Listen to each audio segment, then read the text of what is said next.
Muy bien, ya entramos en recta final y nos vamos a Buenos Aires. Vamos en busca de el licenciado Eduardo Laborato. Buen día, Eduardo. Luis te saluda. ¿Cómo estás? Hola Luis, ¿cómo estás? ¿Todo bien? Qué alegría, ¿eh? Bueno, jueves, por fin. Hacía tiempo, se extrañaba, la Semana Santa hizo que no pudiéramos salir al aire, así que bueno, se extrañaba la columna de los jueves. Sí, es cierto. Bueno, Eduardo, hay un tema que me es difícil de alguna manera pronunciarlo, ¿no? Tiene que ver con la violencia. Y bueno, de eso veníamos hablando últimamente, un tema que paraliza a mucha gente, se quiere, y bueno, hoy en día se viven momentos difíciles con estos cambios, ¿no? Cambios que tienen que ver justamente con la violencia llamada de distinta forma. Sí, en esta ocasión vamos a hablar del, vamos a pronunciarlo juntos, que A ver, es el bro-painting. Bro-painting, mi inglés no es el mejor, pero es un concepto que nos puede ayudar a comenzar a identificar determinados niveles sutiles de violencia, que eso es a lo que denominamos violencia simbólica, que se da, digamos que esto es traído por los movimientos feministas que empiezan a dar cuenta de este estilo de violencia, pero que lo vemos también en muchos contextos, en contextos laborales, en contextos intelectuales. Vamos a hablar justamente de lo que es la violencia intelectual y ajá, cómo es bropiating. exactamente, es el broadpainting, así se pronuncia, se escribe Bropiating. broadpainting, exactamente, que tiene que ver con la apropiación. Es cuando uno, por ejemplo, tiende Sí, a apropiarse de lo que el otro, el contenido de lo que el otro enuncie, indicaciones, observaciones, proyectos del ajá, otro, ideas creativas. Entonces se da una situación, una doble intervención del violento, ¿no? Que son violencias justamente muy sutiles. Por un lado, es como que desconoce o descalifica esas observaciones que uno puede llegar a hacer y después la utiliza apropiándose, acá viene el concepto del bropating, ¿no? Uno la utiliza, se apropia de esos conceptos y se lo atribuye como propios. ajá, Esto en un clima de trabajo, a la hora donde hay que, en las reuniones de equipo o donde uno tiene que presentar un proyecto, te podrás imaginar que un compañero o un jefe tiende a tener este tipo de intervenciones, justamente sacándose mérito propio, te podrás imaginar que no es algo muy lindo y cómo esa persona que ha intervenido, que por un lado tiene ese doble efecto de sentirse descalificado, descalificada, y al mismo tiempo sentir que sus propias ideas contribuyeron al ascenso o al reconocimiento de un compañero o de tu jefe o de un cónyuge también, porque esto estamos hablando ya del programa anterior, hablando de las violencias que se dan dentro de una pareja, también, ¿no? Suelen también ponerlo como espectadores a los propios hijos en muchos casos, ¿no? Donde por un lado descalifican al padre o a la madre y después toman justamente esas intervenciones, usan esos consejos, usan esas visiones dentro del ámbito familiar como para poder llevar adelante. No nos olvidemos que estamos hablando acá de un estilo de violencia que es una violencia realmente muy, pero muy sutil, que por un lado es donde uno, a partir de la descalificación del otro, se nutre de esas situaciones, es como se da como un efecto un tanto vampiresco, ¿no? Digamos, ajá. donde uno, justamente vuelvo a reiterar, ¿no? Se nutre de los aportes del otro, del cónyuge, del compañero o compañera, se nutre, se apropia y uno saca rédito de esas situaciones. Bien. De alguna manera hay modo, hay de parte de ustedes, ¿no? Los profesionales, digo, de prevenir esto, cómo se previene de alguna manera?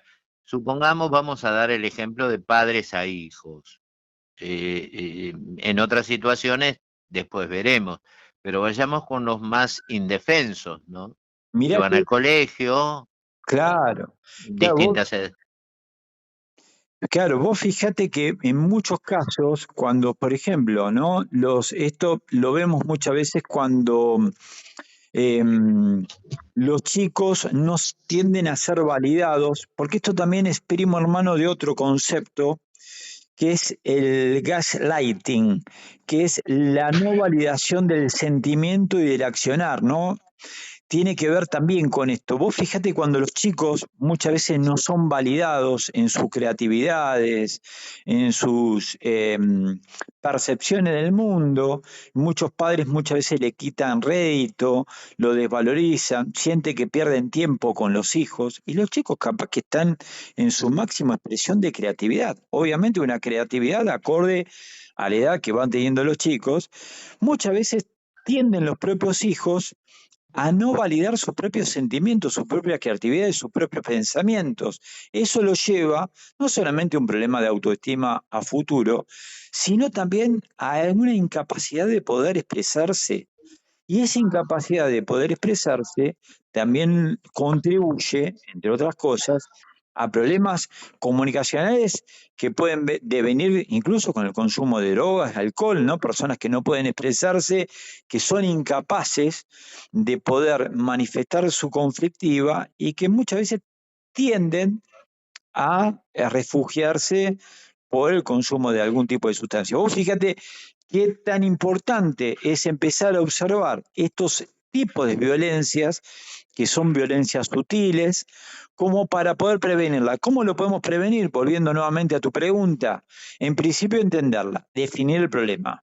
Mira, si bien uno le puede costar pronunciarla en nuestro inglés, que entre el tuyo y el mío no hacemos uno, Luis, no hacemos uno, pero sí es importante saber de que acá hay algo que no está oliendo bien, hay un problema que hay que definirlo. Entonces, poder identificar las causas, saber por qué pasa esto, por qué determinada persona tiende a negar los aportes de uno, la creatividad de uno, los pensamientos de uno, las indicaciones de uno. ¿Por qué pasa esto? ¿A qué intereses responde? Identificar también cuáles son los factores de riesgo, a dónde me puede llevar esta situación. Me siento mal yo con un jefe que desconoce o niega mis aportes. ¿Le hace bien a la empresa tener un tipo de liderazgo así? ¿Sí o no? Bueno, en principio empezar a poner los trapitos, empezar esto a ponerlo sobre el tapete, esta situación, y empezar a evaluar cuáles son las intervenciones frente a esto. ¿Cómo me puedo cuidar de alguien que todo el tiempo se apropia de los señalamientos de uno y luego y se los apropia y dice que son de él? Y esto pasa mucho, digamos, pasa mucho en los ámbitos profesionales, Sí, pasa mucho en las señor. empresas, en los trabajos, bueno, y ahí vienen también muchas, pero muchas conflictivas que lamentablemente al no ser prevenidas en tiempo y forma, terminan mal. Son todas situaciones que terminan mal. Ajá. Bien, bueno, y la solución de alguna manera tiene que llegar. ¿Y cómo llega? Bueno, es muy difícil, digamos, como es difícil detectarlo, muchas veces se tiende a incrementar las tensiones, porque esto se da de forma sistemática. Si yo agarro, vamos a poner un ejemplo entre nosotros, Luis, yo empiezo a Sí, apropiarme de conceptos tuyos. Sí, y vos al principio decís, mira vos, este tipo, bueno, pero sigue avanzando. Y vos en algún punto te vas a sentir mal.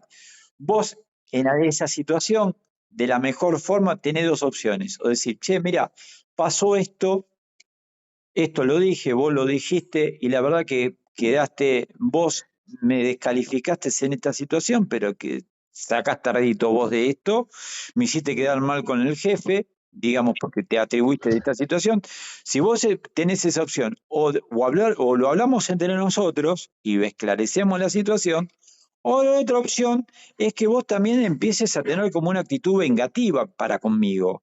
¿Cómo te vengas?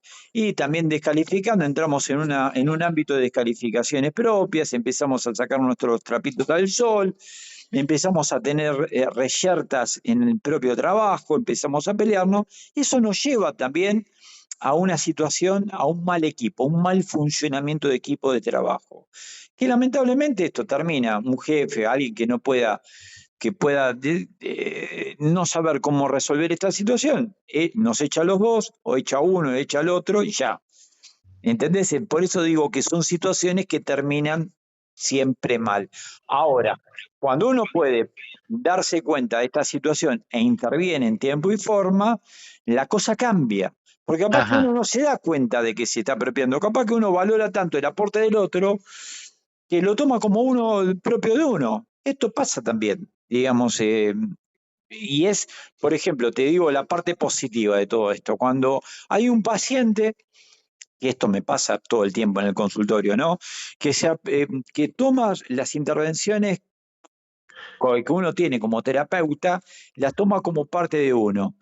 Y está bien, y es terapéutico porque parte del proceso terapéutico uno se apropia de las indicaciones del terapeuta para poder modificar positivamente la vida. Entonces, vos fíjate cómo el tema de la apropiación puede en algunos casos ser algo realmente muy positivo, donde esto en un equipo de trabajo puede contribuir, en una familia puede contribuir para el propio desarrollo y la salud familiar, o puede ser motivo de la propia destrucción, ¿no? Bien.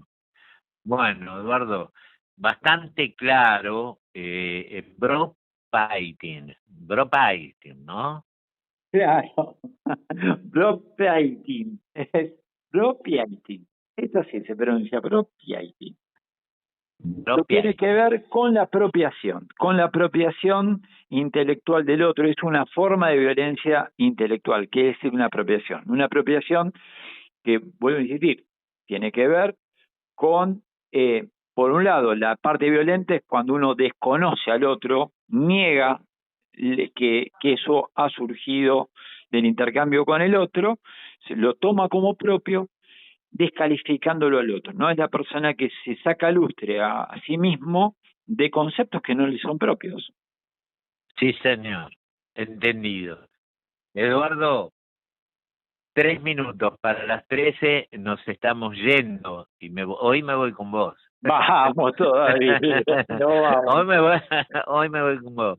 Bueno, nosotros volvemos mañana a las 10 de la mañana. Gordito Laborato desde la Universidad de Lomas de Zamora. Él es terapeuta, bueno, es un hombre que trabaja en la prevención.